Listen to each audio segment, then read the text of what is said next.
length, weight, weather, and duration of combat.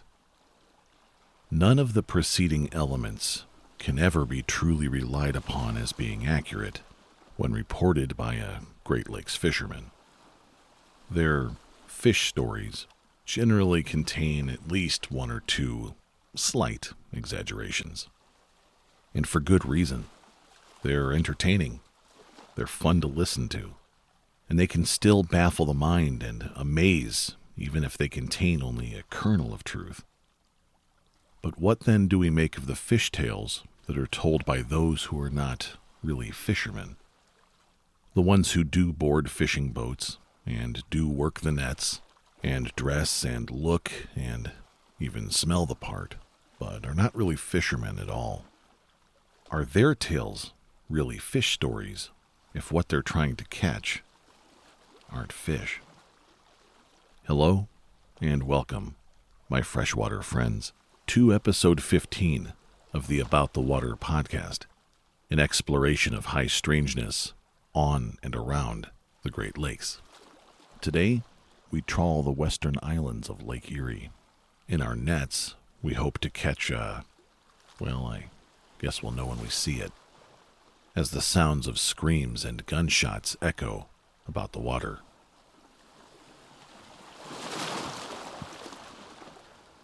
Episode 15, Tommy Guns and Tree Stumps. None of the men knew how a 13-year-old kid could get so good at cleaning and greasing Thompson submachine guns and Colt 1911s, and they didn't ask. The kid didn't know who any of them really were, and he didn't ask. The flawlessness of young Denny's work kept the men happy, and their generous pay kept Denny happy, and nobody asked questions. Of course, Denny assumed they were gangsters. The late 1920s had seen an influx of illicit activity along the shores of Lake Erie, especially in Denny's coastal hometown of Toledo, Ohio. But these men weren't like the other so-called mobsters. Mobsters would take to the water in $40 three-piece suits. They'd work at night, using customized high-powered speedboats to pick up and transport bootlegged Canadian Club and Seagram's VO from their Canadian counterparts, speeding it back to shore and putting it on trains bound for New York or Chicago, all the while evading those law enforcement officials that they couldn't manage to pay off. But Denny's guys were different. They didn't have nicknames like you'd read about in the papers. They didn't wear pinstripe suits or giant fedoras. These guys wore overalls and stank like fish. They wouldn't sit around puffing on expensive cigars. They would just stick to pipes or cigarettes. And they didn't work at night. They didn't hide. They would pilot their rickety fleet of commercial fishing vessels out onto the waters of Lake Erie every morning and come home tired and worn out every evening. The highest paid earners drove second-hand Fords and Chevrolets, not Packards or Cadillacs. And into their waterfront warehouse they would carry large wooden containers with rope handles. Inside, piles of ice with fish, the catch of the day just resting on top. The police were completely unaware that under the fish, under the ice, were ceramic barrels full of every concoction that the Canadians could ferment. Aside from the fact that these guys managed to swear more than legitimate fishermen, you would have no idea that they weren't. Denny was recruited off the streets of Toledo by his boss, Jackie. Jackie, noting that it was the middle of a school day, saw Denny trying to get some reprieve from the intense summer heat under a viaduct. He was prime recruitment material. No school to miss him, probably ran away from home, parents probably too drunk to notice he was even gone. Denny quickly rose through the ranks, from the kid pushing the broom across the warehouse floor to a sort of unofficial armory manager.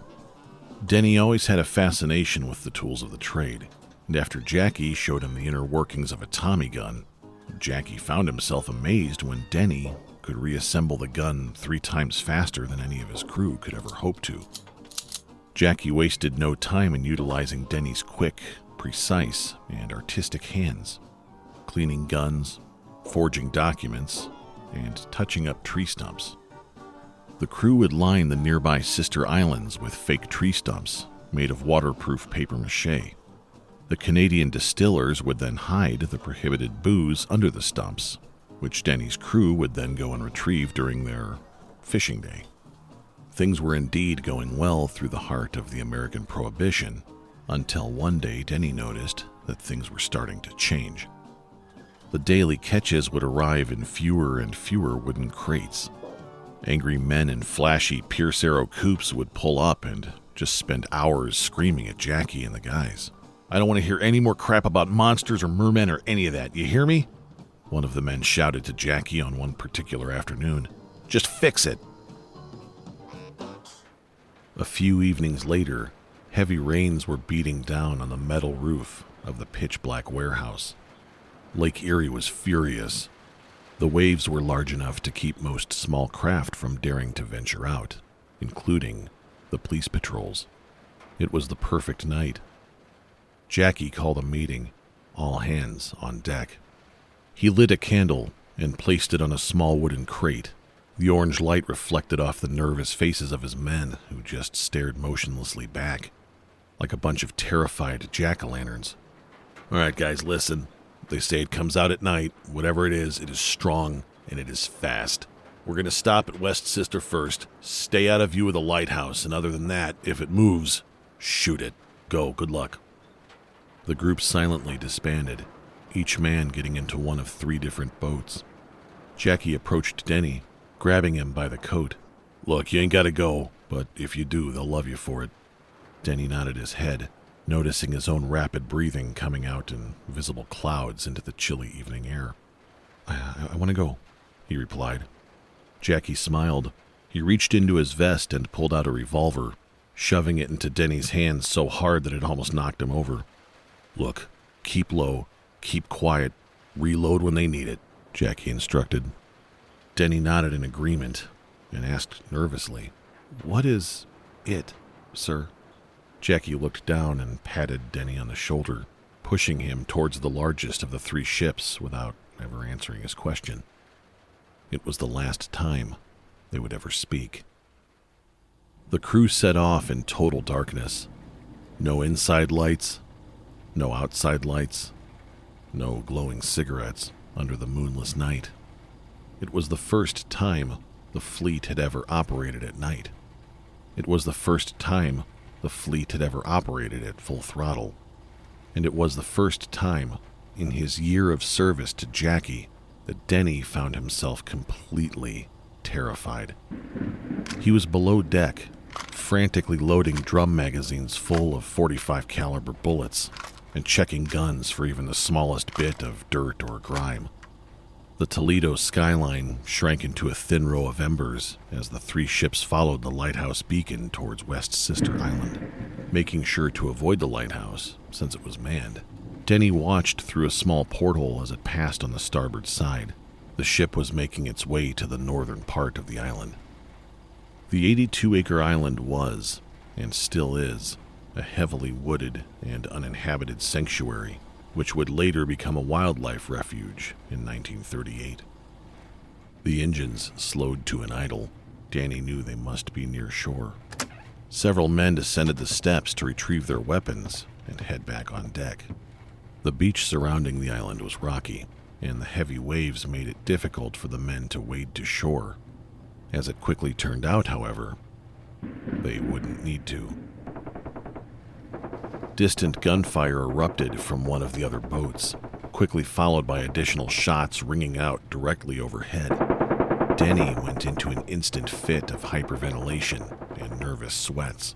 It was the first time he ever actually heard those tools of his trade at work. Men screamed, more gunfire. Then fewer men screamed, followed by less gunfire. Loud and wet thuds could be heard on deck, as if someone were flailing around a 1,000-pound wet mop. The doors leading below deck swung open, and a strong arm yanked Denny out. He laid on his back, watching as several men wrestled with a net. a net containing something. Denny got only the briefest of glimpses as the men pushed it down the stairs and tried to shut the doors behind it. It was screaming. No, it was snarling. It appeared to have a thick tail in place of legs, flapping around like a 7-foot tall fish out of water. Its skin appeared oily, a sort of murky off-white in color. As the men tried to secure the doors, they once again burst open. 2 long and thin tentacles began to flail around, easily shredding the men's clothing and any exposed skin. Denny felt a powerful set of arms grab onto him. It was one of the men, hands over Denny's ears. Denny screamed as the 2 other men opened fire, each emptying an entire 100-round drum into the creature. All at once, silence returned to the evening. Denny turned around and scrambled to his feet, running into the arms of the man who had covered his ears. "What was that?" he asked through sobs. The man was wide-eyed, nearing shock. "It killed them. It just killed them." The man trailed off, his eyes fixated on the lower deck, where the creature now lay. A loud snarl rang out from below, immediately followed by a deafening splintering noise as the ship violently leaned forward. The men fell to the deck. Like a fountain, water began to belch onto the deck. They were sinking. Fast. In no time, the remaining men had unboarded, making sure that Denny was with them. As he leapt from one boat to the other, he could see the 3rd vessel, leaning perfectly on its side, completely engulfed in flames. "That's everyone that's left. Go, go, go, go, go!" one of the men shouted to the captain, and with that, the one remaining vessel set off southwest towards Toledo.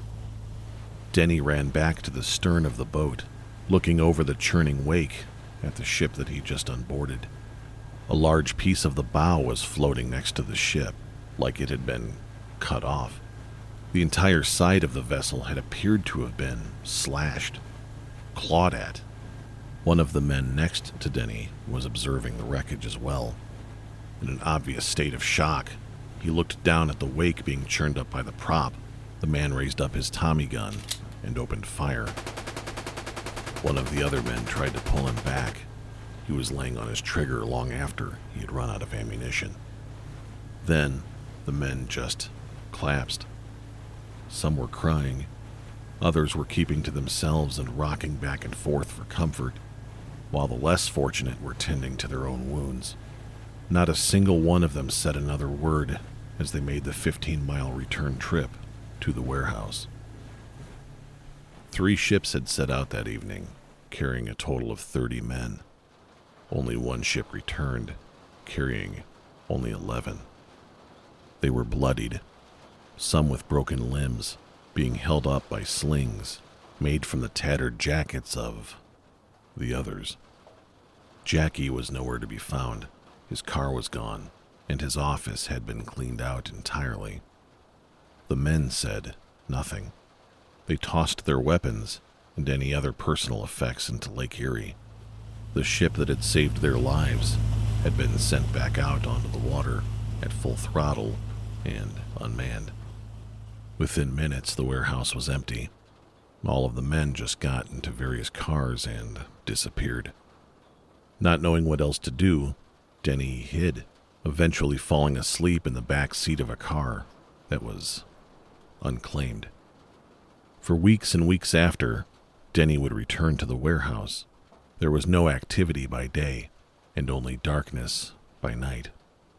Realizing they weren't coming back, Denny helped himself to the car that he had previously used as a hotel room and made his way back home. On the way, he was able to pawn the revolver that Jackie had given him. The broker shortchanged him, of course, but he didn't ask any questions, which was preferable. With the proceeds, Denny purchased a clean set of clothes, taking the rest home as a peace offering to his parents. He wasn't sure how they'd react. When they saw him, they were overjoyed. They exuberantly invited him back inside for a discipline session that left Denny wishing he had stayed with the monster.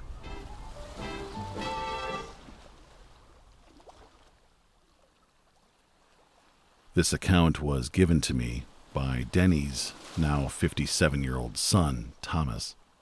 Thomas shared the entire thing while he was sitting on the running board of his beautiful, inherited 1923 Chevy Superior. The pristine maroon ragtop was the very same car that his father, Denny, had slept in all those years ago. Apparently, Denny had hidden it in an abandoned barn, so his parents didn't know about it until it was time for him to move out entirely. As Thomas spoke, he seemed to be referencing this worn-out old copy of the Ernest Hemingway novel The Sun Also Rises, so obviously I did ask him why. He handed me the book and pointed out several pages that contained handwritten notes. They were a perfect outline of what he just shared. He explained that one evening when he was in his early teens, he had woken in the middle of the night to sneak a bite of food from the downstairs refrigerator. But as he neared the kitchen, he could hear soft speaking. Sitting in the kitchen, in the pitch dark, with a phone receiver in his hand, his father Denny was speaking quietly to somebody on the other line. Based on the time of evening, Thomas guessed that his father was speaking with one of his World War II buddies who stayed in England after the war ended. His father kept repeating 3 words that Thomas was and still is unfamiliar with to this day: Natism, Perpetulan, and Tonmary. Assuming it was some kind of a cool code, Thomas grabbed a pencil and the nearest thing he could find in the living room to write on, the nearest thing being that novel. The conversation that his father had that night would be the one and only time Thomas would ever hear this story. He snuck back upstairs, he hid the book, and never mentioned it to anyone, his father seemingly unaware. So let the questions begin. What was the creature? If you do a search on Lake Erie monsters or cryptids, you will find plenty, including Bessie, which is a legendary large, snake-like serpent dragon monster, often cited as being akin to the Loch Ness monster. And as cool as it would be if Bessie was our culprit, Bessie is a monster so large in physical size that it couldn't possibly have been pulled up on deck with a handheld net. The more I researched West Sister Island, the more I was surprised to find nothing. Aside from a few daring rescue missions involving the lighthouse, the island is just a quiet, uneventful place where animals can thrive. Maybe just a bit more than we would think. In terms of Jackie and his crew, there's absolutely nothing on record. Why would there be, right? They're just fishermen. And finally, in terms of those strange words that Thomas wrote down, Natism, Perpetulan, Tonmary, I reached out on social media. I reached out to a librarian friend who knows quite a bit about the 30s and 40s, including World War II. I pursued every card catalog and internet search, even AI source that I could think of. And nothing. Strangely, nothing. 3 words that just don't and appear to never have existed. The only answer I received with even a guess as to what those words might mean came in the form of an email from a friend. I gave him no context, just asked him what the words might mean, to which he replied, "They sound like 3 idiotic, fake boat names." And with that, thank you, as always, sincerely, for listening. May your nets be rich with fish, may your stumps overflow with liquor, and may your journeys be as grand, beautiful, and enduring as our Great Lakes. I'll see you about the water.